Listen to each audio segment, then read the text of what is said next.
श्री शिवाय नमस्तोभ्यम, हर हर महादेव।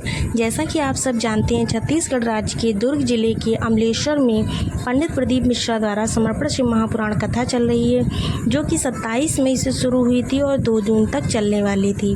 1 बजे से इसका समय 4 बजे तक रखा गया था, जिसको आप लोग आस्था चैनल यूट्यूब के माध्यम से सीधा प्रसारण देख सकते हैं। आज की कथा में गुरुजी ने जो भी उचित जानकारियाँ दी हैं वो इस वीडियो के माध्यम से आपको मिलने वाली हैं। आज 1 जून 6वें दिन की कथा समाप्त हो चुकी है। अंतिम दिन की कथा जो है वो सुबह होगी। आज की कथा में गुरुजी ने बहुत ही रोचक जानकारियाँ दी हैं, पत्र पढ़े हैं और विशेष उपाय बताए हैं। आज की कथा में विशेष जानकारी तथा उपाय बताए हुए हैं, जिनको हम यहाँ पर बताने वाले हैं।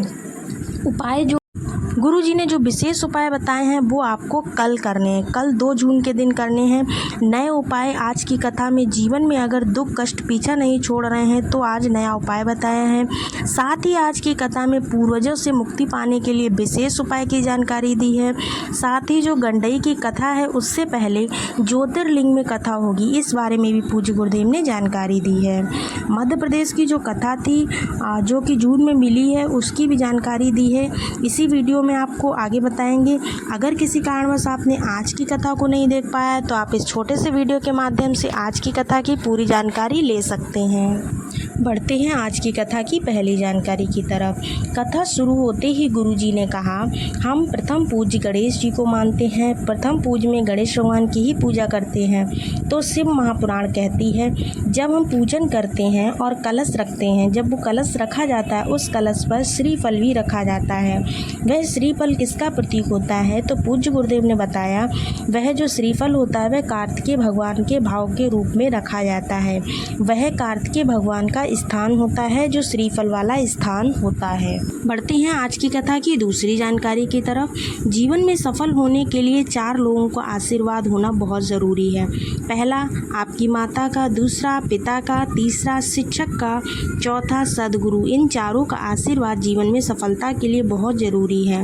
बढ़ते हैं आज की कथा की तीसरी जानकारी की तरफ।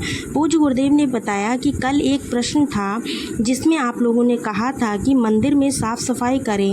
आपने बताया है कि मंदिर में साफ़ सफाई करो, झाड़ू पोछा करो, वो सब तो हम लोग करेंगे, लेकिन इससे पहले आप एक बात बताइए कि वहाँ पर जो प्रसाद लोग चढ़ाते हैं उसमें चींटे आदि लग जाते हैं। अगर हम मंदिर की सफाई करते हैं तो वो चींटे हमारे हाथों से मर जाते हैं, जिसका पाप हमारे ही सर लगता है।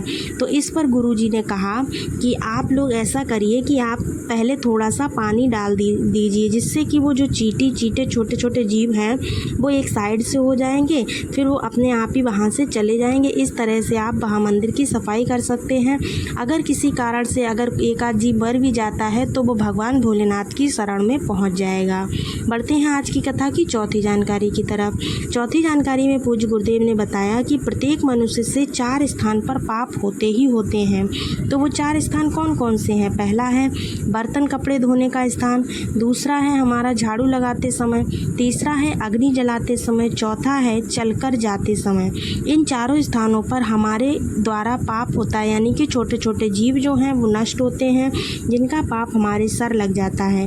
तो इस पाप को दूर करने के लिए आपको करना क्या है? इसके लिए किसी भी देवालय या मंदिर में जाएं, जाकर अपना सर झुकाना चाहिए। सर झुकाते ही आपके सिर से जितने भी पाप होते हैं वो नीचे गिर जाते हैं, यानी कि भगवान अपने पास ले लेते हैं। बढ़ते हैं आज की कथा की 5वीं जानकारी की तरफ। सोलापुर महाराष्ट्र की जो कथा थी वो रद्द हो गई थी। इसके बाद सभी लोगों के मन में ना बहुत ज़्यादा चिंता थी, सभी लोगों के चेहरे पर एक मायूसी सी छा गई थी। तो आज गुरुजी ने एक नई कथा की जानकारी दी, जिसको सुनकर सभी के चेहरे खुशी से जगमगा गए। आज जो गुरुजी ने जानकारी दी वो 9 ज्योतिर्लिंग में से एक ज्योतिर्लिंग जो कि उज्जैन के महाकालेश्वर में है, नर्मदा नदी के तट पर है, वहाँ पर शिव महापुराण कथा होगी। इस शिव महापुराण कथा का नाम जो है वो पवित्र शिव महापुराण कथा रखा गया है। इसमें गुरुजी ने सभी को आमंत्रित किया है। बढ़ते हैं आज की कथा की 6वीं जानकारी की तरफ। प्रशंसा आपको आपकी डिग्री से नहीं मिलती, पर निंदा आपको आपकी तरक्की से ज़रूर मिलती है। जैसे जैसे आप आगे उन्नति करेंगे, तरक्की करेंगे, लोग आपको पीछे खींचेंगे, लोग आपको नीचे गिराने की कोशिश करने लगेंगे। बढ़ते हैं आज की कथा की 7वीं जानकारी की तरफ।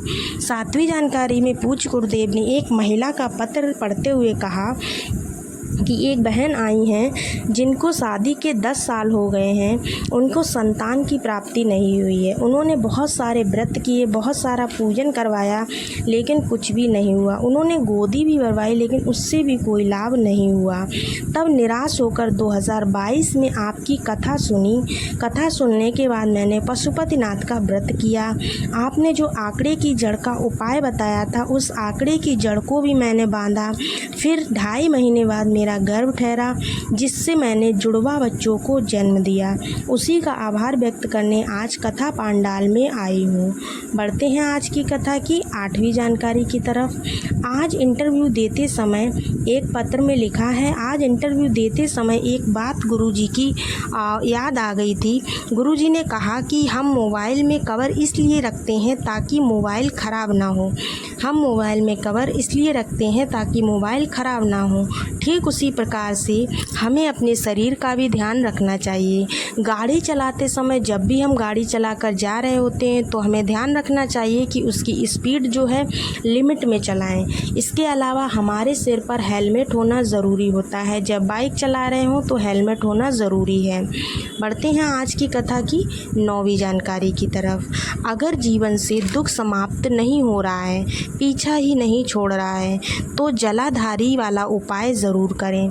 जलाधारी वाला जो उपाय है वो कैसे करना है? जहाँ से जलाधारी से जल गिरता है, गिरने वाले स्थान पर 33 कोटि देवी देवताओं की देवियाँ बैठी रहती हैं।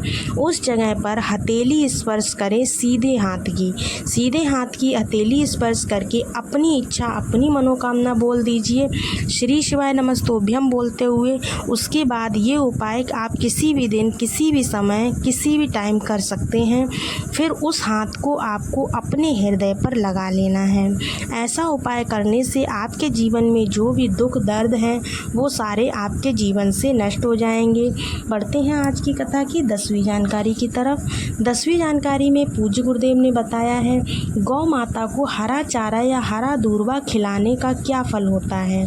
तो पूज्य गुरुदेव ने बताया है, प्रदोष काल में यानी कि शाम के समय कोई भी अगर गाय को हरा चारा खिलाता है तो घर के मतलब किसी के घर के आसपास भी गाय आती हो, आप वहाँ भी चारा खिलाते हैं तो इससे आपके पूर्वज जो होते हैं ना, यानी कि हमारे पितृ जो होते हैं वो तर जाते हैं। पूज्य गुरुदेव ने बताया है कि गाय को हरा चारा ज़रूर खिलाना चाहिए। भले ही आप थोड़ा खिलाएं पर गाय को चारा ज़रूर खिलाएं। चारा खिलाने से हमारे पूर्वज शांत होते हैं, इससे हमारे ऊपर कोई भी दुख संकट नहीं आता है। बढ़ते हैं आज की कथा की 11वीं जानकारी की तरफ। 11वीं जानकारी में पूज्य गुरुदेव ने कहा है, अगर घर में गंगा जल नहीं हो और किसी के प्राण छूट रहे हों तो उस समय आप क्या करेंगे। तो उस समय आपको करना क्या है? शिव महापुराण की कथा कहती है कि आपको शंकर पर चढ़ा हुआ जल उस व्यक्ति को दे देना है, क्योंकि शंकर पर चढ़ा हुआ जल गंगा के समान हो जाता है। शंकर के ऊपर चढ़ाया हुआ जल जो है, जो जलाधारी से गिरकर नीचे आता है, वो गंगा माँ के समान होता है। उम्मीद है दोस्तों आपको आज की वीडियो की सारी जानकारी पसंद आई होगी। अगर चैनल पर नए हैं तो चैनल को लाइक, सब्सक्राइब, शेयर ज़रूर करें। मिलते हैं नेक्स्ट वीडियो में, तब तक के लिए श्री शिवाय नमस्तोभ्यम। हर हर महादेव।